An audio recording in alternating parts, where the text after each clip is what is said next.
is designed for adulterers. A rí pé àwọn aṣọ kan wà tí a ti ṣe fún àwọn panṣágà These are the dresses that some people put on in their own birthday. Eléyìí jẹ́ aṣọ tí ọ̀pọ̀lọpọ̀ àwọn ènìyàn máa ń wọ̀ ní ọjọ́ ìgbéyàwó tiwọn. Our marriage should glorify God. Ìgbéyàwó wa gbọ́dọ̀ bùnyìn àti ògo fún We should Ọlọ́run. not magnify the devil. Kò gbọ́dọ̀ bùnyìn fún Sàtánì. Do everything in the way that God will be happy. Ẹ ṣeun gbogbo ní ọ̀nà tí inú Ọlọ́run yóò fi dùn sí. If God is happy with your preparation and the way you carry this out, I want to tell you, He will bring blessing upon that Bí family. inú Ọlọ́run bá dùn sí bí ẹ ṣe múra fún ìgbéyàwó yín àti pé bí ẹ ṣe gbé ìmúrasílẹ̀ yín bí ẹ ṣe gbé jáde, a rí pé ìbùkún Ọlọ́run yóò sọ̀kalẹ̀ sórí ìdílé náà. I pray the Lord will help us in Mo gbàdúrà pé Ọlọ́run yóò ràn wá lọ́wọ́ lórúkọ Jésù. Holiness is forbidden. Nǹkan tí ayé ó jẹ́ nǹkan èèwọ̀ fún ọmọ Ọlọ́run. We must be very careful. A gbọ́dọ̀ kíyèsí ara fún eléyìí. Don't allow your friends to lure you to what is not good. A ò gbọ́dọ̀ jẹ́ kí alábàániwa tàbí ẹnìkejì wa tí ó fà wá sínú nǹkan tí kò ní ìtumọ̀. So, this is your own day, oh. You have to really dress, oh. You have to really come out, oh. They want to destroy your life.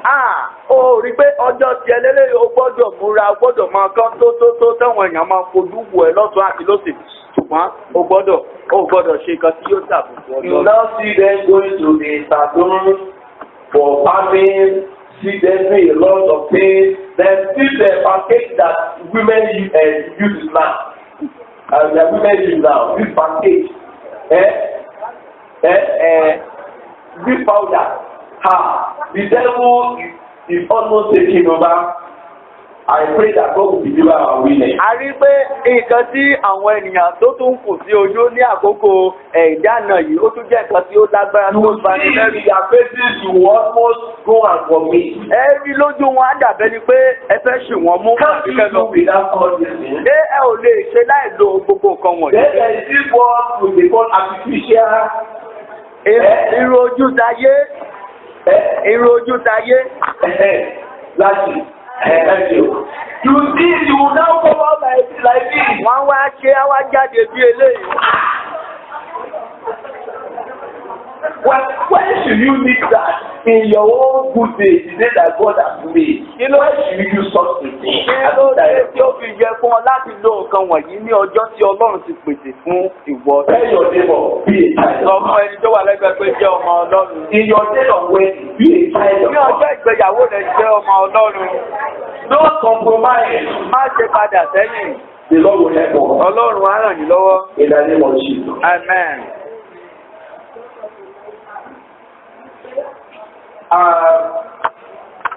Then, the day of during the when we are having what we call this reception. Nígbà tí a bá ní àkókò lẹ́yìn ìgbà tí a bá ti parí ìdáná. Because some people need money so much, they will call Elijah to come and share their reception. Nítorí pé ọ̀pọ̀lọpọ̀ wọn nílò owó, wọ́n lọ pe Pasuma, wọ́n pe àwọn ènìyàn láti lè wá kọrin fún wọn. The chairman of that occasion is going to be an alhaji. Ẹni tí ó jẹ́ alága ọkùnrin ní ibẹ̀ yóò jẹ́ ẹni tó jẹ́ àlàájì. And these are children of God. Àwọn eléyìí sì jẹ́ ọmọ Ọlọ́run. Because of money. Ṣùgbọ́n nítorí owó. And the type of music they play their also, you will say disco is not gospel music. Disco music. This satanic music that we feel every like this. A rí pé irú orin tí wọn yóò máa gbọ́ níbẹ̀, òun náà ni pé orin tàkásùfé, gbọ́wọ́ kan sókè, gbẹ́sẹ̀ kan sókè. A rí pé wọn yóò máa dùn sí nítorí pé Sàtánì ti fún wọn ní ẹ̀jẹ̀. What brought you to that? Kí ni ó fà yín sínú eléyìí? Wedding is not a way into worldliness. Ìgbéyàwó kì í ṣe nǹkan tí ó ń fa ènìyàn lọ sínú ẹ̀sìn ayé. It depends on your own personal decision. Ó túmọ̀ sí pé ìpinnu ti ara ènìyàn. Wedding is of God. Ìgbéyàwó jẹ́ ti Ọlọ́run. Don't allow the devil to hijack Má ṣe your jẹ́ home. kí Sàtánì ó já ìdílé rẹ gbà. The Lord will help us. Ọlọ́run á ràn wá lọ́wọ́ lórúkọ Jésù. Now, we talk about the gift during reception. A tún sọ̀rọ̀ nípa àwọn ẹ̀bùn tí a fi fúnni. Some of us, after collecting our gifts, we don't sanctify it. We just take those gifts home and start using. Ọ̀pọ̀lọpọ̀ wa nígbà tá a bá ti gba àwọn ẹ̀bùn inú wa ti dùn ré kọjá àkókò gbogbo ẹ̀ lọ́sílẹ̀ a máa dùn láì gbàdúrà. Not everyone that comes to your wedding is happy about Kì it. í ṣe gbogbo àwọn ènìyàn tí ó farahàn lọ́jọ́ ìgbéyàwó yín nínú wọn náà. Not all the gifts that you receive is gifts that is what you need. Kì í ṣe gbogbo ẹ̀bùn tí ẹ gbà lọ́jọ́ náà òun náà ni ẹ lè lò fún ara yín. Some people will collect their gift and that particular gift will be the beginning of trouble in that family. Ọ̀pọ̀lọpọ̀ á gba ẹ̀bùn tí wọ́n ti gbà yìí òun náà ni yóò jẹ́ orísun fún ìbànújẹ́ ìdílé náà. I met a family in Lagos. Mo bá ìdílé kan pàdé nílùú Èkó. They had no child after many years of marriage. Wọ́n kò bí ọmọ kankan lẹ́yìn ìgbà tí wọ́n ti lẹ́yìn ọ̀pọ̀lọpọ̀ ọdún tí wọ́n ti ṣe I ìgbéyàwó. went to Lagos to assist them in prayer. Mo lọ sí Èkó láti lọ ràn wọ́n lọ nípa àdúrà. In their sitting room, Ní àyè ibùjókòó wọn. I saw one framed artistic impression on the wall. Mo wá rí Beautiful, golden. mo wá rí àwòrán kan tí ó dán màránmàrán ní ara gànán They wọn. hung it on the wall. Wọ́n gbé sí ibẹ̀. What was there? Kí ló wà níbẹ̀? A lorry, a very big lorry, Ọkọ̀ eléjò ńlá. full of loads. Ó kún fún ẹrù tí ó pọ̀. That the load was even tied to the body of that particular lorry. Ẹrù náà pọ̀ tó bẹ́ẹ̀ gẹ́ tí ó fẹ́ mi gbogbo tí ó ṣàn lára Almost touching the ground. ó fẹ́ máa kan ilẹ̀. And the tires, all the tires were punctured. A rí pé àwọn táyà ẹ̀ ó ti wá lọlẹ̀ dáradára. Punctured, no, was fully deflated. Ó ti tán ó ti kanlẹ̀ pátápátá. And God said, look at this. Ọlọ́run wá ní kí n kíyèsí yẹn. What do you see about Pé it? kí lẹ rí nípa nǹkan tí ẹ̀ ń wò yìí. I said, Father, it's a speculation. Mo wá gba àwòrán lásán ní eléyìí He kẹ́. said, can't you decode what is here? Ó ní kémi ò lè sọ nípa àwọn kankan tí ó wà ní ibẹ̀ ni. And I said, much load, then the tires are punctured. Mo ní ẹrù tí ó pọ̀ táyà dẹ̀lé ó ti tán. He said, that is the burden on that family. Ó ní ìṣòro tí a gbé ka orí ìdílé náà ní He ilé. said, the punctured tire has made them to be in one single place. No movement, no prospect, no promotion. Táyà tí ó ti kanlẹ̀ tí ó ti tán yìí kò jẹ́ kán lè tẹ̀síwájú, kò jẹ́ kán lè padà sẹ́yìn, wọ́n wá wà ní ojúkọ ẹrù sì wà lórí He wọn. said, that is what is happening to them. Ó ní nǹkan tí ó ṣẹlẹ̀ sí ìdílé náà He said, lẹ́lẹ́. call them and ask. Pè wọ́n kí o béèrè lọ́wọ́ How do you came about this? bí wọ́n ṣe rí àwòrán I náà. now call them. Mo wá pè wọ́n. How do you come Wọ́n about ní it? báwo lẹ ṣe rí àwòrán yìí gbà. And they said they are the ones that went to do it for as their own marriage gift. Wọ́n ní àwọn tìkà lára wọn ni ó kọjá lọ láti lọ ṣe é fún ara wọn pé ẹ̀bùn ìgbéyàwó It was the artist that drawn it and gave that impression and beautified it and in fact they spent a lot of money to get it. Wọ́n ní àwọn ayàwòrán ló bá wa ṣe é pàápàá gan anáwó púpọ̀ sí i láti rí ìgbà. I said, God said, since this thing got to your house, what has been your experience in this family? Mo wá sọ wọn pé Ọlọ́run wípé lẹ́yìn ìgbà tí ẹ ti gbé kíní wọnú ilé yín kí wá ní ìtẹ̀síwájú tàbí nǹkan tí ẹ kíyèsí nínú. They said, since the thing got there, their life has been worse. Wọ́n ní láti ìgbà tí kíní ti dé bíbá ìgbé ayé wọn ó ti dẹnu kọlẹ̀. I said, don't say remove this and go and destroy it. Ọlọ́run sọ pé gbé e kúrò níbẹ̀ kẹ́ ẹ̀ I sọ̀tà. said, I don't think my husband will agree.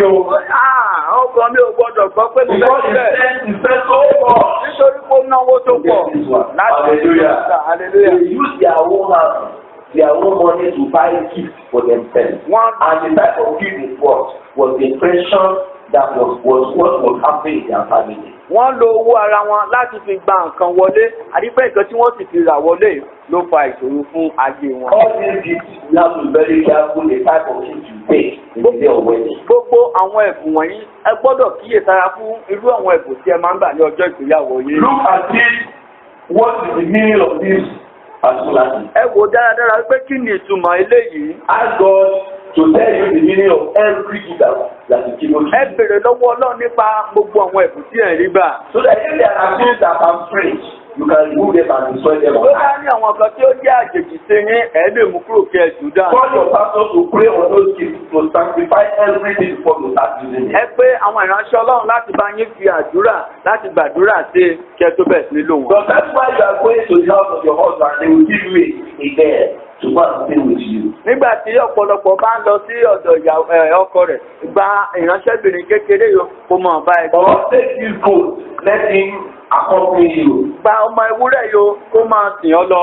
Sometimes there are spirits in those little girls, spirits in those goats that have accompanied you to your husband's house.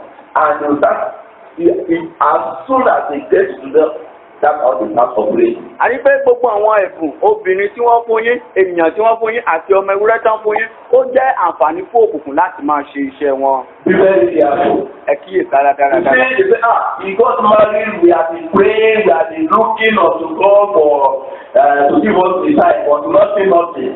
What is the foundation? How did we get involved? What are the things that are involved in that way? Àwọn àjẹ ń gbàdúrà, à ń gbàwẹ̀, à ń ṣe gbogbo àṣeṣọ́ọ̀rù wípé kí a lè rọ́mọ bí ṣùgbọ́n bákan náà ni. Nǹkan tí mo fẹ́ béèrè lọ́wọ́ yín ni pé kí ni àwọn kan tí ẹ̀ ń gbà wọlé nígbà tí ẹ ṣe ìgbéyàwó? Ọlọ́run á ràn yín lọ́wọ́ lórúkọ Jésù. After wedding, Lẹ́yìn ìgbéyàwó, relationship with partners, family and friends. Ìbáṣepọ̀ láàárín ọkọ àti aya àti àwọn ọ̀rẹ́. Sometimes they will tell you in the wedding, they say, any few friends of the couples, stay on your own, don't interfere. Never you come, don't you have already assisted them to this level. Please, you have to become up. Don't do it. It's a lie.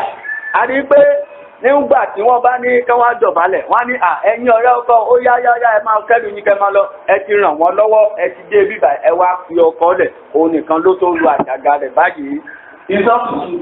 Kì í ṣe òtítọ́. If there is any little problem in that family, tí ìṣòro kan bá ṣẹlẹ̀ nínú ìdílé náà, ó wà pẹ̀lú òun fara hàn.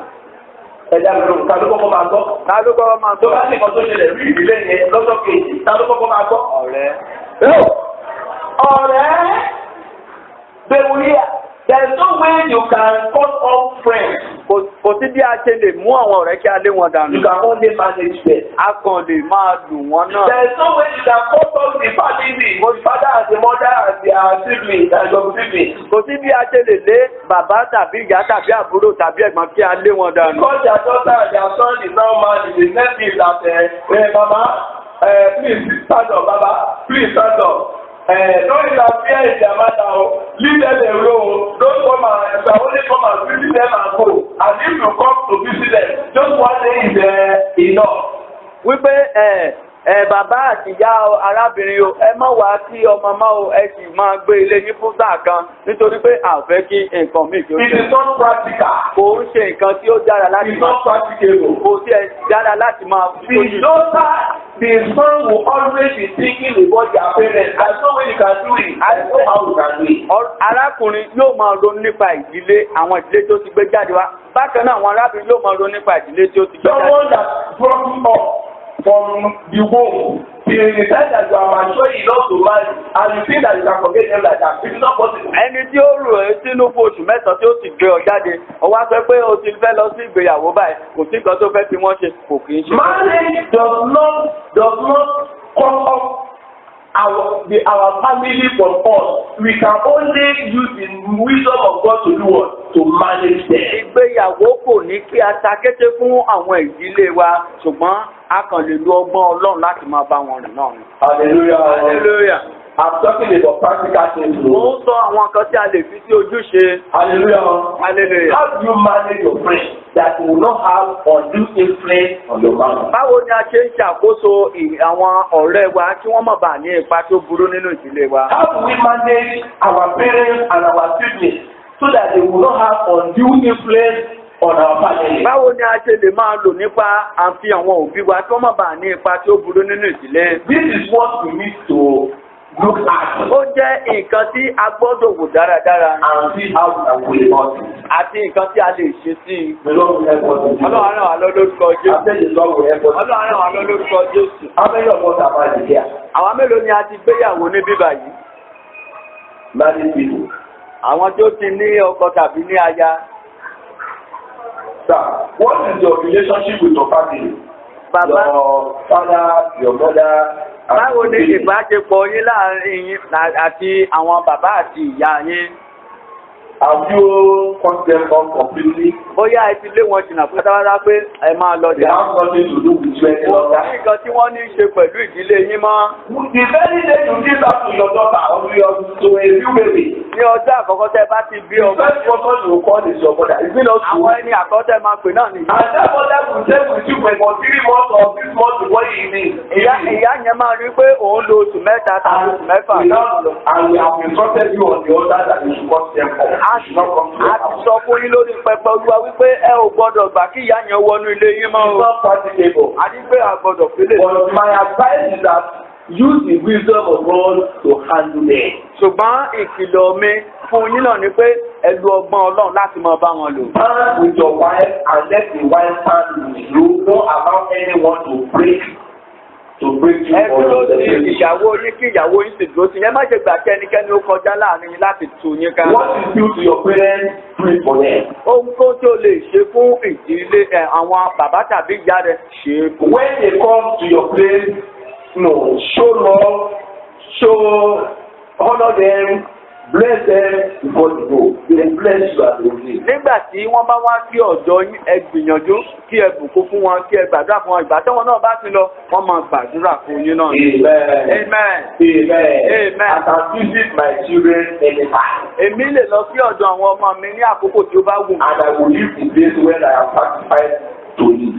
Màá sì kúrò níbẹ̀ ní àkókò tí ó bá wù mí. And I will see any one of them who will say that, please come and go happily. Mo wá wo ẹnìkan nínú wọn tí yóò sọ wípé bàbá ọ̀sìn ṣàkejì máa lọ sílé. And what we do to our parents, our children will do the same to us. Gbogbo tí a bá sì ti ń ṣe tí àwọn òbí wa, ẹ jẹ́ ká máa retí rẹ̀. So whatever we do to others, please remember that someone will do to you one day. Gbogbo tí a bá ti ń ṣe sí ẹnì kejì, ẹ jẹ́ kí a máa retí rẹ̀ látọ̀dọ̀ ẹlòmíràn. Don't allow the heart of your parents to cause you not going to Ẹ má ṣe jẹ́ kí ọkàn àwọn òbí yín kí ó fún yín ní èpè nítorí pé ẹ fẹ́ gbéyàwó tàbí ní ọkọ. Love them because they love you Ẹ fẹ́ràn wọn nítorí pé wọ́n fẹ́ràn and yín. do the right thing. Ẹ sì ṣe nǹkan tí ó tọ́ The fún Lord wọn. will bless us. Ọlọ́run á bùkún fún wa. I say the Lord will bless us. Ọlọ́run á bùkún fún wa. In the name of Jesus. Sọ Jésù. So use the wisdom of God to manage them and to manage your friends. Ẹ lo In a way that they will not cause problems between you and your husband. ẹ máa lo ọgbọ́n Ọlọ́run láti máa fi bá àwọn òbí yín lò àti àwọn ọ̀rẹ́ bákan náà. If you have any problem with them, pray, Lord, what should I do? Tí ẹ bá ní ìṣòro kan tàbí ìpèníjà kan pẹ̀lú wọn, ẹ gbàdúrà sí Ọlọ́run pé Ọlọ́run kí ni kí n ṣe. God will teach you what you are going to do. Ọlọ́run á sì kọ́ yín ní nǹkan tí ó fẹ́ kí ẹ And ṣe. that will settle the more problem. Nǹkan tí Ọlọ́run fẹ́ kí ẹ ṣe yìí á sì fi òpin sí gbogbo ìṣòro náà. Hallelujah. Hallelujah. Amen. Amen. Then there are the period of wedding. The end stage of wedding is the period of adjustment.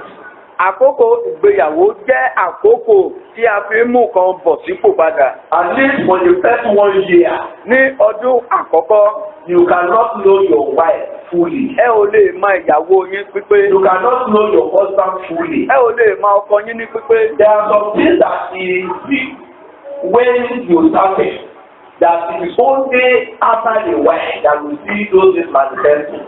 Àwọn kankan wà tí ó lè máa fi hàn ṣùgbọ́n lẹ́yìn ìgbà tí ẹ bá ti lo ọdún tí ó pọ̀ sí gbogbo kan wọ̀nyí á wá di mímọ̀ fún yín. You understand what I'm saying? Jẹ́ máa kan tí mò ń sọ. You understand what I'm saying? Jẹ́ máa kan tí mò ń sọ. I normally say something. Mo máa ń sọ nǹkan kan. I said, what the lady will do to the husband, the father can never do it.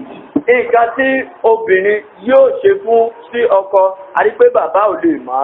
I know my daughter. Mo mọ ọmọ mi obìnrin yẹn dára. She's an angel. Áńgẹ́lì ni o. It is the man that can attest to the character of that woman, not the father. A rí pé ọkùnrin tí ó ń bá arábìnrin yẹn gbé, òun ló lè sọ̀rọ̀ wípé nǹkan tí arábìnrin jẹ́ ní eléyìí kì í ṣe bàbá rẹ̀. Because what he is doing to the husband, he cannot do it in the house of the father. Àwọn nǹkan tí ó ń ṣe sí arákùnrin kò lè ṣe nílé bàbá rẹ̀. So there's no way the man can say fully that I know my daughter. Kò sí bàbá kan tó lè jáde pé mo dá ọmọ mi, ọmọ já mi lójú fún ọmọ mi. But moreover, we are from different backgrounds. Bákan náà, mo fẹ́ kí a mọ̀ pé a jáde láti inú ìdílé tí ó The yọ̀ man, síra the wọn. woman, they are from different backgrounds. Ọkùnrin àti obìnrin wọ́n jáde ní ìdílé tí ó ṣọ̀tọ̀ There is síra no wọn. way they can behave the same way. Kò sí bí wọ́n ṣe lè jọ ní ìgbé ayé kan tí ó But bára. all that you need to do is adjustment. Ṣùgbọ́n nǹkan tí ẹ lè ṣe náà ni ìmúbọ̀sípò. How do you do it? Báwo ni a ṣe lè ṣe When you see a particular character in your husband that you are not expecting, Nígbà tí a bá rí ìgbé ayé kan nínú ayé ọkọ tí a kò retí láti ọ̀dọ̀ rẹ̀. don't say, I don't know this is how your life is. Don't say that. Kì í ṣe pé àá ò sọ pé mi ò mọ̀ pé bí ìgbé ayé ẹ ṣe burú ní eléyìí o. Just one thing. Ẹja pè é. This thing, I don't think it should be like this. Arákùnrin kò jẹ́ kí nǹkan rí bí eléyìí I kẹ́ don't like it. mi ò fẹ́ràn rẹ̀. Please, let's do something about it. Ẹ jẹ́ kí a wá nǹkan ṣe. Then the man should do the same thing also to the wife. Bákan náà ni kí ọkọ kí ó ṣe sí ìyàwó So rẹ̀. when you know what I don't want, Nígbà tí o bá mọ nǹkan tí mi ò fẹ́. you will, because you love me and you don't want any problem between me and you want to remove those things on your way of life. Nítorí pé o fẹ́ràn mi, o sì fẹ́ kí nǹkan kan ó wà láàrin èmi àti rẹ. So fún ìdí èyí, wàá wá pè mí, wàá mú gbogbo nǹkan wọ̀nyí kúrò. And if I know also something about you that I don't like, Tí mo bá sì tún rí nǹkan tẹ́mi náà ò fẹ́ràn nínú ayé. I should be able to come to you and say, this me, let's do something about it so I don't like it. Mo nílò láti pẹ̀ pé nǹkan báyìí dẹ̀ ń ṣẹlẹ̀ mi ò fẹ́ràn rẹ̀. And because you love me, you work on it. Ṣùgbọ́n nítorí pé o fẹ́ràn mi, wàá wá ṣiṣẹ́ lé lórí. You want to change. Nítorí pé o fẹ́ yí So padà. little by little that we adjustment in character. Díẹ̀, a rí pé ìmúbọ̀sípò nípa ìwà àti ìṣe yóò máa And ṣẹlẹ̀. you start to blend on daily basis. À ń rí pé ẹ̀yin méjèèjì àwọn máa bára yín mu ní àkókò bó bá If ti you tẹ̀. get a state that will be so friendly that you will not see anything bad in either of you. Nígbà tí ó bá wá di àkókò kan tí ẹ ti jọ ń bára yín rẹ́, a rí pé ẹ wá ní rí àṣìṣe kankan kà sí ara yín lọ́rùn mọ́. Hallelujah. Hallelujah. Hallelujah. Hallelujah. Amen. Amen. You will now become friends. Ẹ wá di ọ̀rẹ́ dáradára. Sometimes the woman will start, having the facial look of the husband. A wá rí pé ọkọ ẹ̀ obìnrin mà ti ní ojú ọkọ ẹ̀. And the husband will become like a brother and sister. Wípé ọkùnrin gan ti ní ojú ìyàwó àwọn méjèèjì wá ti di tẹ̀gbọ́n-tàbúrò. They are now playing there. Àwọn méjèèjì ti jọ tìkan And they náà. are now moving forward. Wọ́n wá ti jọ ń And people around will see the glory of God in that Àwọn battle. ènìyàn tí ó wá wà ní àyíká wọn yóò máa rí ògo Ọlọ́run nínú ìdílé The náà. Lord will help us to do. Ọlọ́run náà wà lórúkọ Jésù. So there is a period of adjustment. Don't say, I didn't know that you are like this. Remember that it is from another, he has his own character before you. God man, you also have your own character. Àkókò ìmúbọ̀sípò yóò gbé wà. Kò ní sí pé àmì ò mọ̀ wípé bó ṣe jẹ́ lélẹ́yìn nítorí pé ó ti ní ìwà kan náà kí ẹ tó gbéyàwó. Ìwọ náà sì ní ìwà tirẹ̀ náà kí o tó fẹ́. So this by and by there will be adjustment and things will work out. Ní ojoojúmọ́ ìmúbọ̀sípò yóò máa wà, gbogbo nǹkan yóò sì ṣiṣẹ́ pọ̀ sí rere. Then another thing is that after wedding you must be ready for responsibility. Ní ẹ̀yìn ìgbéyàwó, ó gbọ́dọ̀ máa múra sílẹ̀ láti àwọn ojúṣe. I always tell people that say marriage is not a matter of right. Wípé ìgbéyàwó kìí ṣe wípé ó jẹ́ ẹ̀tọ́ mi nìyí.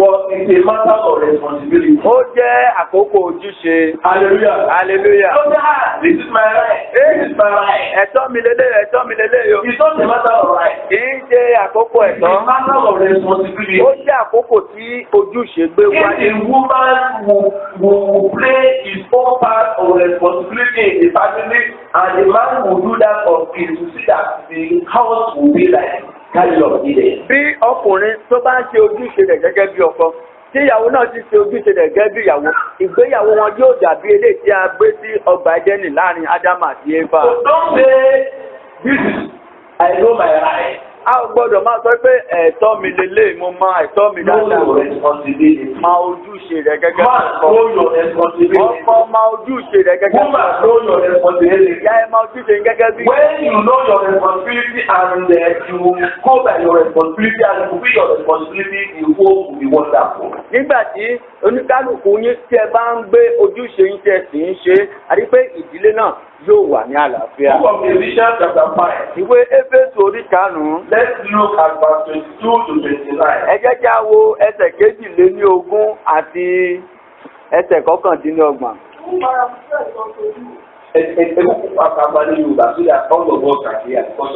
Ẹ̀yin aya ẹ máa tẹríba fún àwọn ọkọ yín gẹ́gẹ́ bí fún Olúwa. What is the responsibility of the wife here? Kí wá ní ojúṣe ìyàwó ní bíbà yìí?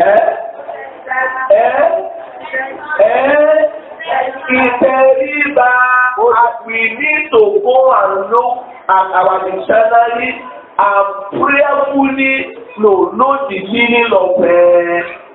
Ẹ jẹ́ kí a lọ wo àwọn ìwé wa dáradára kí a sì jẹ́ ó fún wa ní òye nípa nǹkan tí a ń pè ní ìtẹríba. Woman, God say your responsibility in that home is to submit to the husband. Ẹ̀yin obìnrin, ojúṣe yín láti ọ̀dọ̀ Ọlọ́run ni pé ẹ tẹríba fún If ọkọ. you do that, Bí ẹ bá ṣe léyìí, you don't have problem. ẹ ò ní ní ìṣòro. Yes.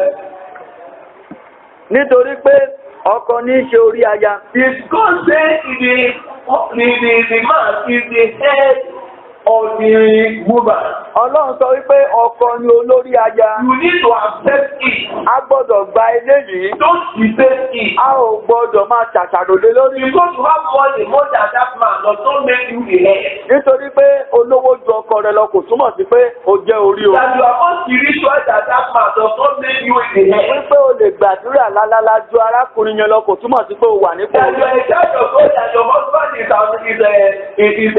is an unbeliever does not make you the head of that family. Wípé o jẹ́ ẹni tó wá sílé ìjọsìn ogbó Ọlọ́run gbọ́ o jẹ́ ọmọ Ọlọ́run ọkọ rẹ̀ sì jẹ́ aláìgbàgbọ́ kò túmọ̀ sí pé o jẹ́ orí fún ọkọ rẹ̀. What the Lord say is that man, as long as he is your husband, is your head. Nǹkan tí àgbékalẹ̀ Ọlọ́run ni wípé níwọ̀n ìgbà tí ọkùnrin bá jẹ́ ọkọ rẹ̀ o jẹ́ orí fún You ọ. must accept it as your head. O gbọ́dọ̀ gbà á gẹ́gẹ́ bí orí. It is the head that leads the body. A rí pé orí ni ó máa ń tọ́ka sí ọ̀nà fún gbogbo All the ara. responsibility of the body lies on the head. Gbogbo ojúṣe ti ara ó wà ní orí. Hallelujah. Hallelujah. The body is carried on the head. Gbogbo àjàgà ni a gbé kọ́ orí lọ́rùn.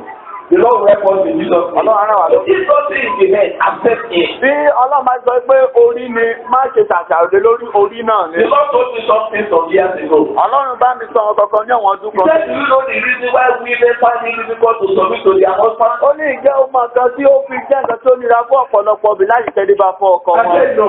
Wọ́n ní mi ò máa He ń. said because it is one of the causes that is placed on women in the Garden of Eden. Ó ní ó jẹ́ kan lára àwọn ẹ̀kún tí ó fi sórí obìnrin nínú ọgbà Édẹ́nì. He said that is why it is not easy for them to submit. Eléyìí ni ò wá jẹ́ kí ó rọrùn fún wọn láti tẹríba. When Adam complained that it was the woman that deceived him and made him to eat the forbidden tree. You know when God was pronouncing judgment, he pronounced judgment upon the man, he pronounced judgment upon the woman and upon the snake. Is that not true? Is that not true?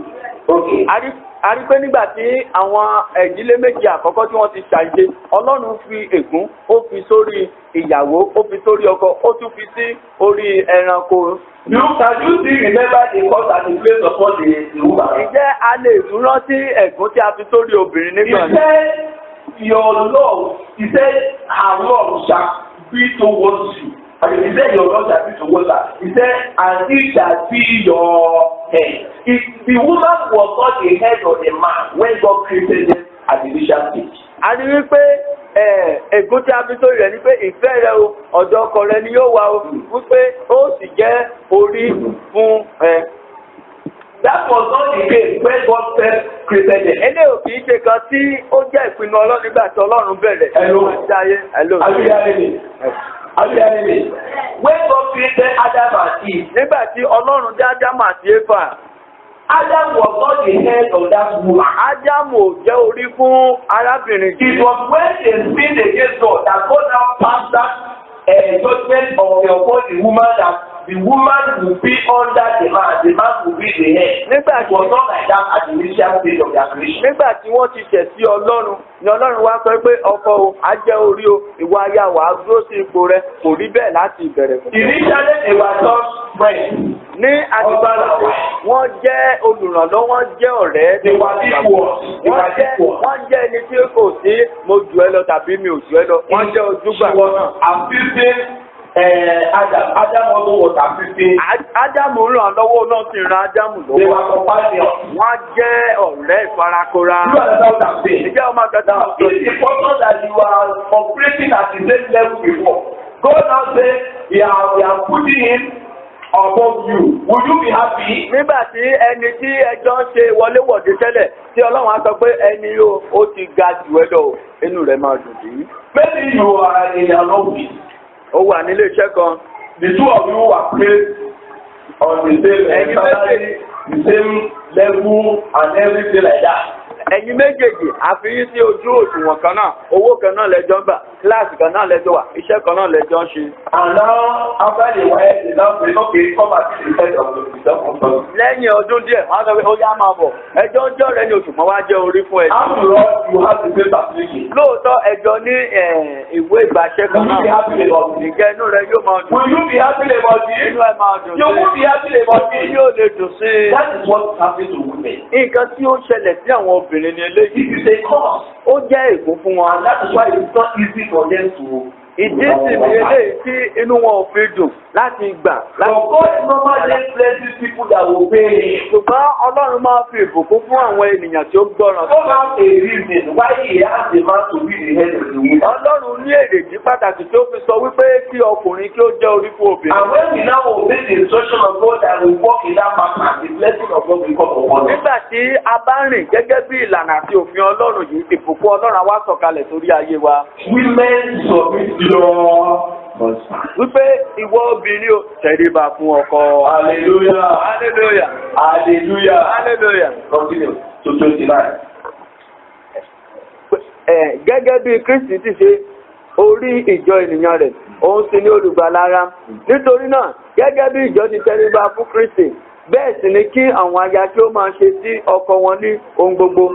Do you understand that now? Ìjẹ́ ẹgbọ́ ilé ìjára. Whatever Christ say to the church will submit to it. That's what it is. Gbogbo kan tí Kristi bá ti sọ fún ìjọ gbọ́dọ̀ tẹríba. And therefore, Bẹ́ẹ̀ni. back God now says, when you submit to Christ, submit to your husband like that. Ọlọ́run á sọ pé gẹ́gẹ́ bí ẹ ṣe ń gbọ́ràn sí Kristi lẹ́nu, ẹ gbọ́ràn sí ọkọ yín lẹ́nu bákan náà. Yes.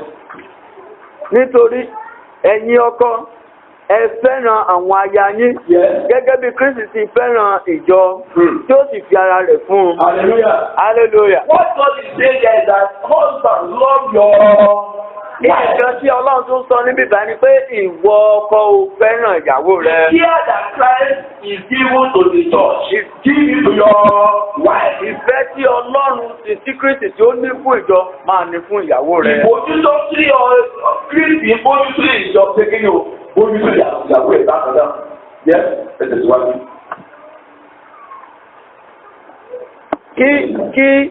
Kí òun kí ó lè sọ ọ́ di mímọ́ lẹ́yìn tí a ti fi ọ̀rọ̀ wẹ̀ mọ́ nínú agbádá omi. Kí òun kí ó lè mú un wá sọ́dọ̀ ara rẹ̀ bí ìjọ tí ó lógo ní àìní àbàwọ́n tàbí àléébù kan tàbí irú kan báwọn rìn ṣùgbọ́n kí ó lè jẹ́ mímọ́ àti aláìní àbùkù. Bẹ́ẹ̀ ni ó tọ́ kí àwọn ọkùnrin tí ó máa fẹ́ràn àwọn aya wọn gẹ́gẹ́ bí ara àwọn tìkára wọn. Ẹni tí ó bá fẹ́ràn aya rẹ̀, Ẹni tó bá fẹ́ràn aya rẹ̀, ó fẹ́ràn òun tìkára rẹ̀. Hallelujah. Hallelujah. Hallelujah. Hallelujah. Amen. Amen. What the Lord is saying is that whatever the situation, man love your. Nǹkan tí Ọlọ́run sọ ni pé kò sí bí ìpèníjà tàbí ohunkóhun ṣe lè dé fẹ́ràn ìyàwó rẹ̀. There is one thing that the Bible makes clear here. Nǹkan kan wà tí Bíbélì sọ yékéyéké níbẹ̀ Then báyìí. Jesus Christ sanctifies the body. Ó ní Jésù Kristi ló ń sọ ara di mímọ́. So that he can present him as spotless as undefiled. Kí ó bá lè fi wọ́n gẹ́gẹ́ bí àìlábàwọ́n tàbí Do àìlábùkù. you know that little problem in the life of your wife is your own duty to remove that problem? Ǹjẹ́ mọ̀ wípé ìṣòro kan tí ó dé bá ìyàwó yín yẹn ti yín ni láti mú un kúrò? That character, that way of life that you don't like in your wife, it is your own duty to make sure that thing is removed. Pé àwọn ìgbésí ayé kan tí ìwọ ò fẹ́ràn tí ìyàwó rẹ̀ wù ó wà ní ọwọ́ rẹ̀ láti mú kúrò. How do you know it? Báwo ló ṣe lè ṣe léyìí? Call her Pé use the Bible to talk to her. Bí Bíbélì bá a sọ̀rọ̀, Pray for her regularly. gbàdúrà fún onígbàgbọ́. Before you know it, Díẹ̀ tó máa ń that problem will go. ìṣòro yẹn ti lọ nìyẹn. That attitude will go. Ìwàkiwà yẹn ti lọ nìyẹn. That bad character will Ìwà go. búburú tó korò yẹn ti lọ nìyẹn. As Christ works on the church, Gẹ́gẹ́ bí Kristi ṣe ń ṣiṣẹ́ lórí ìjọ. to make God purified and undefiled. Ó lè mú kí ìjọ kí ó dán kí ó sì ṣe é wò kí ó sì jẹ́ mímọ́. God said, go and work on your mind Ọlọ́run ní ó yá ìwọ náà lọ ṣiṣẹ́ lórí ìjọ. until it gets to the state of perfection. Títí di ìgbà tí ó fi dé àkókò pípé bíi The tìrẹ. perfection you require in your husband, your wife can be is attainable. Pípé tí o wá láti òun wá láti ọ̀dọ̀ ìyàwó rẹ̀ ó lè jẹ́ nǹkan tí o ní lórí ọ̀fẹ́ láti rí. Ó ṣeé ṣe. Ó ṣeé ṣe. But you have to work on it. Ṣùgbọ́n o ní láti It is ṣiṣẹ́ your lọ́pọ̀. duty to make her what you want her to be. Ó jẹ́ ojúṣe tìrẹ láti sọ ọ́ di nǹkan tí o fẹ́ kí You o. understand what the Bible says there? Ṣé o ti máa God tọ́jú says it is your responsibility to make your wife to become what you want her to be. Bíbélì sọ wọ́n pé ohun tí o fẹ́ kí aya rẹ jẹ́ ìwọ ni kó o sọ ọ́ dà bẹ́ẹ̀. Wash her with the word of God Wẹ̀ ẹ́ má dáradára nípa sọ̀rọ̀ and with prayer. àti àdúrà. She will become what you want her to be. Yóò jẹ́ nǹkan tí ìwọ gan fẹ́ kí ó jẹ́. Now, if the man is doing that, Bí ọkọ bá wá ń ṣe eléyìí. and the woman also is doing her own responsibility, Ìyàwó náà sì ń ṣe ojúṣe tirẹ̀. will there be peace in that family or not? A rí pé àlàáfíà yóò wà níbẹ̀. Will that house be beautiful or not? Ìjẹ́ ìdílé náà yóò rẹwà bí kò ní rẹwà. Will people not see the glory of God upon that family? Àwọn ènìyàn tí yóò rí ògo Ọlọ́run nínú ìdílé That's náà. why you say it's a matter of responsibility. A rí pé ìdí nìyí tó fi jẹ́ ojúṣe. So don't say it's my right. Ẹ má ṣe sọ pé ẹ̀tọ́ mi nìyí. Don't go after right. Ẹ má ṣe kọjá lọ nípasẹ̀ Go ẹ̀kọ́. after responsibility. Ẹ kọjá lọ nípasẹ̀ ojúṣe. And that will set you the whole problem. Eléyìí yóò sì mú òpin sí gbogbo And the Lord will help us in Jesus' name. Ọlọ́run yóò ràn wá lọ lórúkọ Jésù. First Peter 3, verse 1 to 6. First Peter. Ìwé Pétérù kínní. Ìwé Pétérù kínní orí kẹta ẹsẹ̀ kínní. Bẹ́ẹ̀ gẹ́gẹ́. Yes. Ẹ̀yin aya, Yes. ẹ bá fẹ́ sọ fún àwọn ọmọ yẹn, pé kí ẹnikẹ́ni bá tilẹ̀ ṣe àìgbọ́ràn sí ọ̀rọ̀ náà, kí a lè tèrè wọn bí àìsàn nípa ìwà wọn. Kí àwọn kèfèrí, kí a lè jèrè àwọn kèfèrí nípa ìṣe ajá bí ọkọ. Nípa ìtẹríba ajá bí ọkọ a lè fi ìjèrè àwọn kèfèrí tó wà ní àgbègbè wa kọ́ sí ìpele sọ́nù yẹn o. Nígbà tí wọ́n bá ń wo ìwà rere tí ó fi ẹ̀rù ní Tòun ti ẹ̀rù ní lórí ilé ti bẹ̀rù ọkọ ní ilé ẹ̀ kù wá rere táwọn kèfèrí bá rí wọ́n nípasẹ̀ àwọn náà ṣe kéde àwọn àgbà Jésù. ọ̀ṣọ́ ikú tí ó wà jẹ́ ọ̀ṣọ́ òde. Ẹ̀ṣọ́ ẹni tí kò ní jẹ́ ọ̀ṣọ́ ẹ̀ òde. Ìṣe ojúṣe tàbí ti wúrà nílò Ẹ̀hẹ́. àti aṣọ wíwọ̀. Ẹ̀hẹ́. Ṣùgbọ́n tí ó jẹ́ ẹni tí ó fara sí ọkùnrin Ṣùgbọ́n kó jẹ́ ẹni tó fara sí ní ọkàn. ní ọ̀ṣọ́ àìsíbàjẹ́ Nínú ọ̀ṣọ́ ìdíbàjẹ́, tí ẹ̀mí ẹ̀rẹ̀dẹ̀ àti ẹ̀mí títù. ẹni kí ló pé o? Kí ni ọ̀ṣọ́ àwọn obìnrin? Ìrẹ̀lẹ̀ àti kí ni? Àti ẹ̀yìn tútù. Ohun tó lọ́wọ́ ń pẹ́ bá lè rí bá ọkọ̀ wa lò nìyẹn o. Ìrẹ́. Humility and what? And gentleness. Ìrẹ̀lẹ̀ àti. Hallelujah. Hallelujah. Hallelujah. Amen. Amen. Àbí ẹjọ́ obìnrin ẹ̀ láìsí àwọn ọmọ tí mo sọ. Ṣé bá ṣe ẹ̀rí kan tó máa ṣe? Ọkùnrin tó háwọ́ yẹn àgbàwọ̀ gbàdúrà tẹ̀lé rí rẹ̀ lẹ́yìn. Tọ́bẹ̀ sí rí ìtẹ́níba yín. Tọ́bẹ̀ sí rí ìwà yín pé ẹ̀sọ̀ fíìsì sí àwọn ọkọ tó ń sọ. Ẹ rí pé ọgbọ́n ẹ̀ tó káàdì àgbègbè. If there is a way that women can behave and the man will do more than you are expecting from him.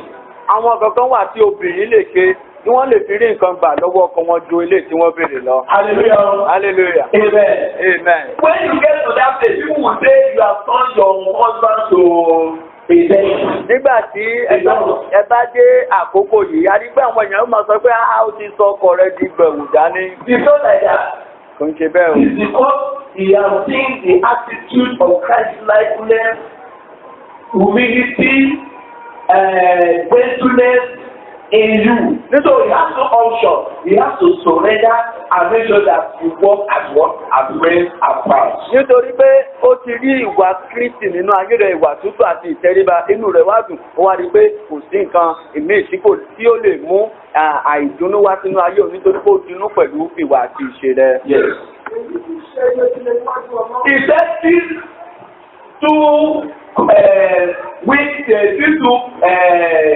conduct is of great price before God. Wọ́n ní iyebíye ló jẹ́ níwájú Ọlọ́run. Nítorí báyìí àwọn ọmọbìnrin tí wọ́n gba ìpẹ̀lú tí wọ́n gbàgede àwọn òṣìṣẹ́ àwọn ojú ọ̀ṣun. Ṣé ẹ ti rí bẹ́ẹ̀ yẹn? Àwọn obìnrin nínú ìgbà nì. Ó ní àwọn ọmọ ìwọ̀n inú ó fi ṣe ara wọn lẹ́ṣọ̀ọ́. Kí ni ó fi ṣe ara wọn lẹ́ṣọ̀ọ́ o? Ìwà tútù àti kíni? Àti ìrẹ̀lẹ̀. Mo gbàdúrà lórúkọ àwọ̀lú ayé wa lọ. Àmín. Mo ní àwọ̀lú ayé wa lọ. Nígbà tí ọkọ bá ti sọ ìkan, máa ń dá padà fún. Ìwà tútù àti kíni o? Ìrẹ̀lẹ̀. Ìdájẹ́ má bínú, wàdé lójú kù sí. Dájẹ́ má ti bínú, ẹ má bínú. Tó bá lé sí ìgbà ọ̀hún, a máa wé kí lòun tẹ̀ tó wá lẹ́yìn má bínú. A ní kí lòun wá lẹ́yìn, a ní tó olú ọ̀bá dákẹ́rì ìdè náà kò ní sùúrù, a ní wá fún aṣọ olú ẹ̀ lẹ́nu, wọ́n á láti olú ẹ̀ lẹ́nu. Alẹ́kọ̀ọ́, bó ṣe lè má bínú, ó yẹ lọ má bínú, kò ní option. Hallelujah, òun náà ṣe kí ni ọgbà ìdá wá ní. Àwọn ọkọ̀ tí àwọn obìnrin ìbáàdì, àwọn obìnrin mímọ́ ìbáàdì tí wọ́n fi ṣe ara wọn lẹ́ṣọ̀ọ́ orí kí ni ìwà nígbà tí ó rẹ̀. Wọ́n tẹ́tẹ̀ ní ọgọ́rùn-ún. Ìṣẹ́ ara wọn yóò ṣọ́. Wọ́n máa tẹríba fún àwọn ọkọ wọn. Wọ́n máa tẹríba fún àwọn ọkọ wọn. Gẹ́gẹ́ bí Sára ti tọ́ sí Ádámù. Gẹ́gẹ́ bí Sára ti tọ́ sí Ádámù. Tí ó pè ní Olúwa. Ọmọbìnrin tí ṣe bí ẹ̀yìn bá ṣe rere. Ọmọbìnrin ẹni bí ẹ̀yìn ṣe bí ẹ̀yìn bá ṣe rere. Tí ó kó kò sì dẹ́rù bàní. Tó kó òsì lè dẹ́rù bàní. Hallelujah. Hallelujah. Amen. Amen. The Bible tells us that Sarah was calling her husband Lord. Wípé Sarah ó ń pe Abraham ọkọ rẹ̀, ó ń pè ní Olúwa. What is the meaning of God? Kí ni ìtumọ̀ Olúwa? I was submitted to you. Wípé mo tẹríba fún ọ. I will subject to you. Mo jẹ́ ìránṣẹ́ fún ọ. Whatever you say is fine. Gbogbo nǹkan tó bá ti sọ ti tèmi ni. I have no right of my own. Mi ò ní àṣẹ lórí ara mi. Whatever you want, that is what I want. Gbogbo nǹkan tó bá ti fẹ́ náà ni mo fẹ́. You are my all in all. Ó jẹ́ ohun gbogbo nínú ohun. That is the meaning of love. Nǹkan tí Olúwa túmọ̀ sí ní ilé. She was not just calling him Lord, but he was behaving that Abraham is her own Lord. Kì í ṣe wípé ó kàn fi ẹnu sọ wípé Olúwa nìkan tí ò fi sójú ṣe, ṣùgbọ́n ó fi sójú ṣe wípé Abraham ò jẹ́ Olúwa fún òun. Does it not interest you that Sarah was calling Abraham Lord? Ṣé inú yóò dùn sí wípé Sarah ó ń pe Abraham ní Olúwa? She was a wife just like you are a wife to that man. Ó jẹ́ ìyàwó gẹ́gẹ́ bí ẹ̀yin náà ṣe jẹ́ ìyàwó fún ọkọ kan. You know the spiritual level of Sarah. Ẹ sì mọ ìgbé ayé tẹ̀mí ṣe Sarah. You know her level. A mọ ìgbé ayé mi She is the mother of all faith. Ó jẹ́ ìyá gbogbo ìgbàgbọ́. And Abraham was the father of faith. Abraham sì jẹ́ bàbá ìgbàgbọ́. But she called her husband Lord. Ṣùgbọ́n ó pe ọkọ rẹ̀ ní Olúwa. If you can allow that man to lord over you, tí ẹ bá lè fi àyè gba ọkọ kó jẹ́ Olúwa lórí yín. you will see wonders. Ẹ ó bẹ̀ sí rí àwọn ìyanu. You will see what God is doing. Ẹ bẹ̀ sí rí àwọn kan tí Ọlọ́run yóò bẹ̀ sí ní ṣe. What you don't expect that the man can do. Nǹkan tí ẹ kò tiẹ̀ fi lúlò wípé ọkọ lè ṣe àwa bẹ̀ sí ní ṣe. So let's go and work on our submission. Ẹ jẹ́ kí a lọ ṣiṣẹ́ lórí ìtẹríba wa dáradára. If you submit to your husband, bí ẹ bá tẹríba fún ọkọ yín, your husband will automatically love you. Ọkọ yín yóò bẹ̀ sí fẹ́ràn yín láì nídìí kan. No husband will love the wife that is not submissive. Kò sí ọkọ kan tó lè fẹ́ràn ìyàwó tí ó jẹ́ alágídí tí kò ní tẹríba. You understand what I'm saying? Ǹjẹ́ gbọ́dọ̀ tí mo sọ? When a woman is arrogant, Nígbà tí ìyàwó bá jẹ́ alágídí tó ń kápá sókè. The man will find it difficult to show love to that woman. A rí pé yóò jẹ́ nǹkan tí ó lera fún ọkọ láti fi ìfẹ́ hàn sí ìyàwó. But if a woman is submissive, Ṣùgbọ́n nígbà tí ìyàwó bá jẹ́ni tó tẹríba. when you look at where the Bible talks to us here, Ní tí a bá wò níbi tí a tẹ̀yẹ̀ kàtọ́ it nísinsìnyí. started with who? Ó bẹ̀rẹ̀ pẹ̀lú tani. He said, "You women, submit to your husband." I mean, Ẹ tẹríba fún you ọkọ. wives, submit to your husband. He took the wife first before he called the mention that of the man. Ó yan ìyàwó síwájú kó tó fi ẹnu bà ọkọ. I don't know if you are following me. Mi ò mọ̀ bóyá ọkàn yín bá Are mi you lọ. following me? Kí ọkàn yín bá mi lọ. Are you with the other? Kí ẹ lè ní bí a ti God did not say, husband, love your wife, and wife, submit to your husband. A ò bẹ̀rẹ̀ pẹ̀lú ìwọ ọkọ o, fẹ́ràn ajá o, pé kó wá tẹ̀lé pé ìwọ ìyàwó tẹríba fún ọkọ. God first of all said, you wife, submit to your husband, and you husband, do what? Àgbékalẹ̀ ni pé ìwọ ìyàwó tẹríba fún ọkọ, ìwọ ọkọ kò wá fẹ́ràn yìí. So you are the one that will first say to them. Ẹ̀yin ni obìnrin ni ẹni tí yóò kọ́ gbégbèsè àkọ́kọ́. You understand what I'm Ìjẹ́ ẹ máa nǹkan tí mò ń sọ I yìí. think this thing will take it to you. Mo rò pé ẹ máa gbọ́ nǹkan tí mò ń sọ In the yìí. name of Jesus Ó Christ. sọ Jésù. Go and do the right thing first and see what will happen from that man. Ẹ kọ́kọ́ lọ ṣe nǹkan àkọ́kọ́ nípa ìtẹríba yín fún ọkọ kẹ́wọ̀n nǹkan tí ọkọ yóò bẹ̀ sí ní ṣe fún The yín. Lord will bless you in Jesus. Ọlọ́run yóò kùnkùn fún yín lórúkọ The Jésù. Lord will bless you in Jesus. Ọlọ́run á kùnkùn fún yín lórúkọ Jésù. Amen. Amen. Then we want to look at the preparation. We are going to round up now. Àdìbẹ́ ìparí ohun gbogbo báyìí. Preparation for some unavoidable challenges. Ìmúrasílẹ̀ fún àwọn ìkóríta kan tí a ò lè yẹrí fún. Hallelujah. Hallelujah. Hallelujah. Hallelujah. This will be a pastor that tells you that he never had quarrel in his home. Bí ẹ bá rí ìránṣẹ́ Ọlọ́run kan tó sọ pé bí mo ṣe wà mo máa ń lágá mi ò tiẹ̀ sí ìbáyàwó mi jà rí. That was from day we got wedded till now. Pé He never had misunderstanding. pé látọjọ́ He's a liar. lọ́jọ́ tí a ti gbéyàwó títí wákàtí kò sí ìjà kò sí àkọ́kọ́ láàrin àtìyàwó irọ́ pátá ni arákùnrin yẹn. Hallelujah. Hallelujah. Hallelujah. Hallelujah. He's a liar. Ó jẹ́ onírọ́ pọ́nbélé. There will be a time of such. Àwọn àkókò kan wà fún eléyìí. But how you manage it is one matter. Ṣùgbọ́n bí a ṣe ń ṣe àkóso rẹ̀ ó jẹ́ nǹkan tí ó jẹ́ pàtàkì. The Lord will help us. Ọlọ́run á ràn wá lọ́wọ́. The Lord will help us. Ọlọ́run á ràn wá lọ́wọ́. Amen. Amen. So there are some unavoidable challenges that comes your way in marriage. Àwọn ìkóríta tí a ò lè yẹrí fún kan wà tí ó máa ń ṣẹlẹ̀ nínú ìdílé. For example, Fún àpẹẹrẹ, the issue of money. àkọ́kọ́ nípa ètò ìṣúná owó.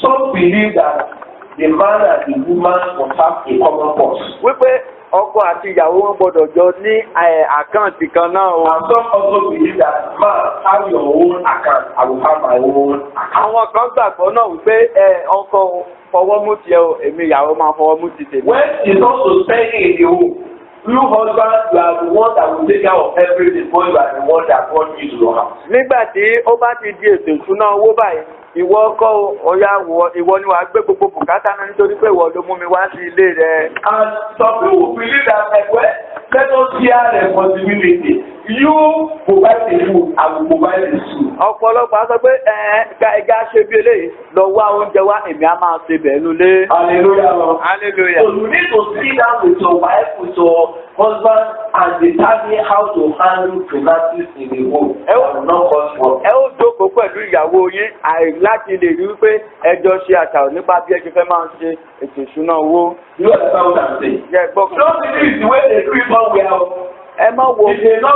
It may not be workable in your own. Ẹ má wò pé bí bàbá kan ṣe ń ṣe níbẹ̀ yẹn náà lẹ́yìn fẹ́ ṣe ó lè máa ṣiṣẹ́ fún yín nínú ìdílé tiyín. You understand what I'm saying? Ẹ jẹ́ gbọ́ nǹkan tí mo sọ Let's yìí. all of us shout hallelujah. Ẹ jẹ́ gbogbo wa kí hallelujah. Hallelujah. Hallelujah. Hallelujah. Hallelujah. Amen. Amen. What is obtainable in Mr. and Mrs. A may not be obtainable in Mr. and Mrs. B. Nǹkan tí Mr. and Mrs. A tí wọ́n rí gbà, Mr. and Mrs. B wọ́n lè má rí gbà o. ó lè má rí bẹ́ẹ̀. ó lè má rí bẹ́ẹ̀. So you have to determine how you are going to do your own. ẹ gbọ́dọ̀ jókòó láti sọ àsọyépọ̀ bí ẹ ṣe fẹ́ gbé ìdílé ti yẹn kalẹ̀. And the way you decide, you must abide. The two of you must abide by bí it. ẹ ṣe jọ pinnu rẹ̀ ẹ̀yin méjèèjì gbọ́dọ̀ rìn nípa bẹ́ẹ̀. You may decide and say, well, let everybody have his own account, but let us have a central account for the family. ẹ lè jọ gbìmọ̀ pọ̀ wípé kí lákàntì tèmi ìwọ náà lákàntì jẹ ṣùgbọ́n kí a tún wá ní nǹkan fún ìdílé lápapọ̀. So, maybe 20% of my salary as a wife and 30% of your salary as a husband should go into that pot. a ó jọ sọ wípé ìpín ogún tèmi o. 20% sálárì tèmi o a kọjá lọ sínú àkáǹtì ìdílé. 20% sálárì tiẹ̀ o a kọjá lọ sínú ti ilé. So that when you want to assist your parents, your brothers and your sisters, there will be no problem. Nígbà tí ẹ bá fẹ́ ran àwọn arákùnrin yín lọ́wọ́ tàbí àwọn àbúrò yín tàbí bàbá tàbí ìyá kò ní di wàhálà. I will not deceive you, they will come to you. Mi ò lè parọ́ fún yín, wọn á wà ayé You wọn. understand what I'm saying? Ẹ gbọ́dọ̀ tí mo sọ When your yìí. parents have faith, they will remember you. Nígbà tí bàbá àti ìyá yín bá nílò kankan, wọn á rántí yín. When your brother and sister have need, they will remember you. Nígbà tí àbúrò yín tàbí ẹ̀gbọ́n yín obìnrin tàbí ọkùnrin bá nílò When there is kankan. nobody to pay school fee for your brother, your father will send to you. Nígbà tí àǹfààní ò bá sí fún bàbá láti sanwó skul, àwọn aránṣẹ́ ọmọ náà. After you have invested in your life, Pàápàá gan ó tẹ̀ ṣiṣẹ́ fún ẹ̀yin náà. before you become what you Kí become. ẹ tó di nǹkan tí ẹ dà. So for you to be able to help them, you will use your own, the money for your own account to help your family. Láti ràn wọ́n lọ́wọ́ wà wá lo owó tí ó wà nínú àkáǹtì tirẹ̀ láti ran ìtìjú. To take care of yourself and your children. Láti tọ́jú àwọn ọmọ tirẹ̀ àti ara Your rẹ̀. husband will do the same. Ọkọ náà yóò máa ṣe But the central cost is what you will determine. You will determine what to do with the central cost. So maybe there is something you want to do together. You go and take money for that for the family. Bẹ́ẹ̀ bá wá ní nǹkan tí ẹ fẹ́ jọ ṣe bákan bóyá ẹ fẹ́ ra lèlé àbẹ fẹ́ ra ọkọ̀ ẹ fẹ́ jọ ní nǹkan tí ẹ fẹ́ jọ ṣe lápapọ̀. Ìgbà yẹn tó lè kọjá lọ sínú ètò ìṣúná owó tí ẹ jọ papọ̀ tí ẹ tó lè lọ yọ owó ní ibẹ̀. Do you understand what I'm saying? Ǹjẹ́ ẹ mọ nǹkan tí mò ń sọ? I see that one as a perfect financial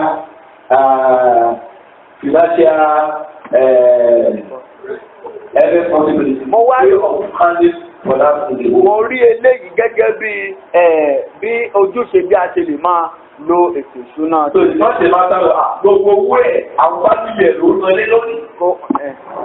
You don't understand it now. The man, the woman will say, all the salary, he spends it for the whole family.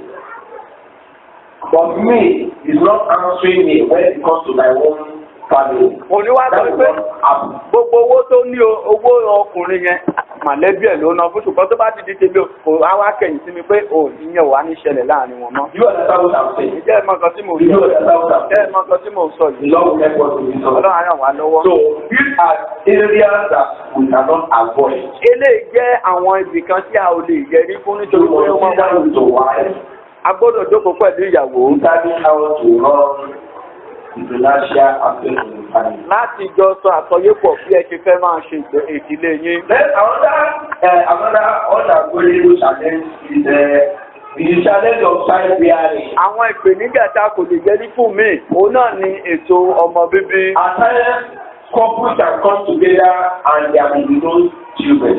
A rí pé àwọn àkókò kan wà tó jẹ́ pé ìdílé kò ní ní ọmọ. You need to be very patient and prayerful so that God can give you a child. Nínú àkókò bẹ́ẹ̀, Give you children. nínú àkókò bẹ́ẹ̀, ẹ gbọ́dọ̀ ní sùúrù jẹ́ ìdí aládùúrà kí Ọlọ́run lè mú ọmọ tó dára fún You yín. must cooperate in prayer.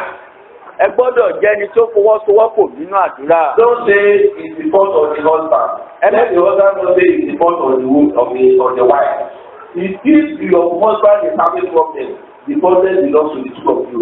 If your wife is having problem, it also belongs to the two of you. The two of you have to come together and solve that problem. Tí irú ìpèníjà bẹ́ẹ̀ bá ti wá sáyé, àyípé nǹkan tó bá ti ṣẹlẹ̀ sí ọkọ, aya náà ló ṣẹlẹ̀ sí. Nǹkan tó bá ti ṣẹlẹ̀ sí aya bákan náà, ọkọ ni ó ṣẹlẹ̀ sí. Nígbà tí nǹkan wọn bá ṣẹlẹ̀, ẹ̀yin méjèèjì jọ jókòó láti sọ àsọyépọ̀ láti lè wá ọ̀nà àbáyọ. Childbearing is a blessing to the marriage. Ọmọ bíbí jẹ́ ìbùkún Ọlọ́run fún ìdílé. The marriage itself is ordained by God, and we should not allow the issue of childbearing to break relationship between wife and husband. Ìdílé tàbí ìgbéyàwó jẹ́ nǹkan tí Ọlọ́run gbé kalẹ̀ fún ara rẹ̀. Wípé ètò ọmọ bíbí bóyá kò sí ọmọ kò gbọdọ̀ jẹ́ nǹkan tí yóò tú ìdílé náà ká. Another one is sex. Nǹkan míì ni ìbálòpọ̀. People don't always like to talk about sex when it comes to the issue of what do you call it, marriage seminar.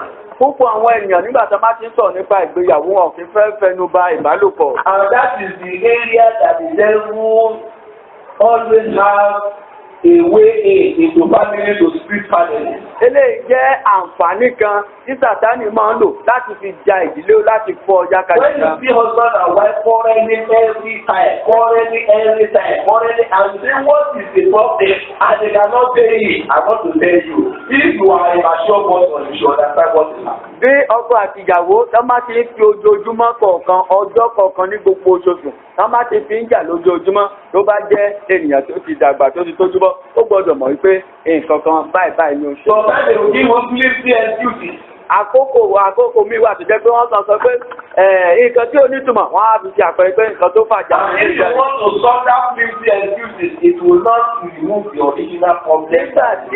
Nígbà tí ẹ bá rò pé ṣèbí nǹkan kékeré ni ẹja mú kúrò mẹ́ ẹ bá mú kúrò kò lè tán ìṣòro kan tí ó wà níbẹ̀ gangan. The woman knows where the problem is.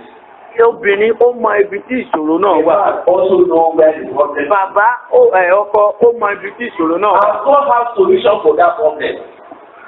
God has solution. Ọlọ́run sì ní ọ̀nà àbáyọ fún ìpèníjà yìí. What is the solution? Kí wá ni? He said you should not deny yourself Ó ní ẹ ò gbọdọ̀ jára yín. except there is a concept for fasting and prayer.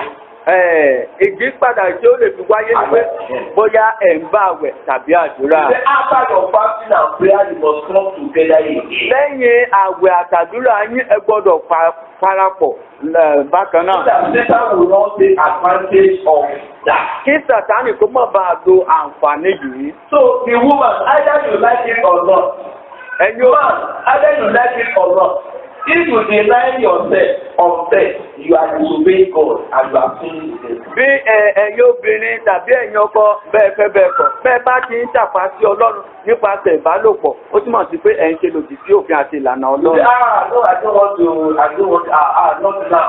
Every time, not now. Every time, not now. You are sinning against God. Gbogbo ìgbà tí ìyàwó tàbí ọkọ ajá àfihàn ṣàkókò ṣe ń ṣàkókò má bá mi sọ ìwò ń ṣẹ̀ sí Ọlọ́run. God say, except you have agreed that you are going to fasting and prayer, and that agreement, the two of you must know of it. Don't say, I'm not ready now, and you know you are fasting and you cannot tell your husband. There must be an agreement that this period we are fasting and praying. There will be nothing like this, so the husband will understand, the wife also will understand. But after your fasting and prayer, you shall come back together again, so that the devil will not take advantage of that. Wípé bírù nǹkan bẹ́ẹ̀ bá fẹ́ wáyé ẹ̀yin méjèèjì ọkọ gbọ́dọ̀ mọ̀ pé o fẹ́ bá Ọlọ́run tàbí kí ìyàwó mọ̀ pé o fẹ́ bá Ọlọ́run nípa wípé o fẹ́ gbààwẹ̀ àtàdúrà bẹ́ẹ̀ ni sì jẹ́ ká mọ̀ pé lẹ́yìn ìgbà tí àkókò náà tí ó bá ti parí fún àwẹ̀ àti àdúrà ẹ gbọ́dọ̀ jọ parapọ̀ bákan náà. You understand what we are saying? Ìjẹ́ ẹgbọ́n kan tí mo That is the solution that God has given. ó jẹ́ ọ̀nà àbáyọ tí Ọlọ́run ti fi lélẹ̀. No prayer for it. Kò sí àdúrà kankan fún wo. You understand? Jẹ́ gbọ́ yìí. Because all of us we always love prayer. We believe that prayer is everything. Prayer is not everything. No. God has some principles that we must abide with that will help us, to solve problems. Gbogbo wa fẹ́ràn àdúrà àti àwẹ̀ ká máa kápá sókè gbàdúrà ṣùgbọ́n Ọlọ́run ó ní ìpinnu àti ìlàkalẹ̀ fún àdúrà àti gbogbo nǹkan tí ó bá ń ṣẹlẹ̀ sí ènìyàn. Amen. Amen. Yes, family is after Ìyọjú sí láti ọ̀dọ̀ àwọn mọ̀lẹ́bí. Your parents will want to know what is happening to you in your husband's house. Àwọn òbí wọ́n á fẹ́ láti mọ nǹkan tí ó ń ṣẹlẹ̀ nínú ìdílé yín. The parents of the man want to know how the family is faring. Is it not true? Àwọn mọ̀lẹ́bí ọkùnrin á wo bí nǹkan ṣe ń lọ nínú ìdílé yín. Almost, in fact, since the day that my daughter got wedded, I've always been talking to her on that very day. That very day, I will call her and say, how is the family? I hope things are going well. I never. láti ìgbà tí ọmọ tèmi ti ṣègbéyàwó màá wá máa pè pé báwo ni ìdílé báwo ló ṣe lọ ṣe gbogbo nǹkan lọ déédéé nítorí pé mo fẹ́ràn ọmọ mi. Then I will counsel her on some area. Màá wá bá sọ̀rọ̀ nípa àwọn nǹkan kan tí kò mọ̀. Obey your husband, no. Gbọ́ràn sí ọkọ rẹ lẹ́nu. Respect him, no. Máa tẹríba fún. Humble yourself for him, no. Máa tẹríba fún. If you please your husband, Tí o bá ti tẹ ọkọ rẹ there is lọ́rùn. nothing that you ask from him that he will not give to Kò sí you. nǹkan tó máa béèrè lọ́wọ́ ẹ̀ tí kò ní fi fún ọ. Because I'm a man, Nítorí pọ́kùnrin náà I know how it works. mo máa bí ó ṣe ń So ṣẹlẹ̀. I will counseling my daughter that way. Mo máa ń bá ọmọ mi sọ̀rọ̀ nípa ilé. So there's no way that family will not interfere to affairs of you. But make sure you manage interference so that it will not have negative effect on the family. Kò sí kí àwọn òbí kí wọ́n má yọjú sí ìdílé ṣùgbọ́n nígbà tí wọ́n bá ti yọjú sí gbìyànjú láti ṣe àkóso.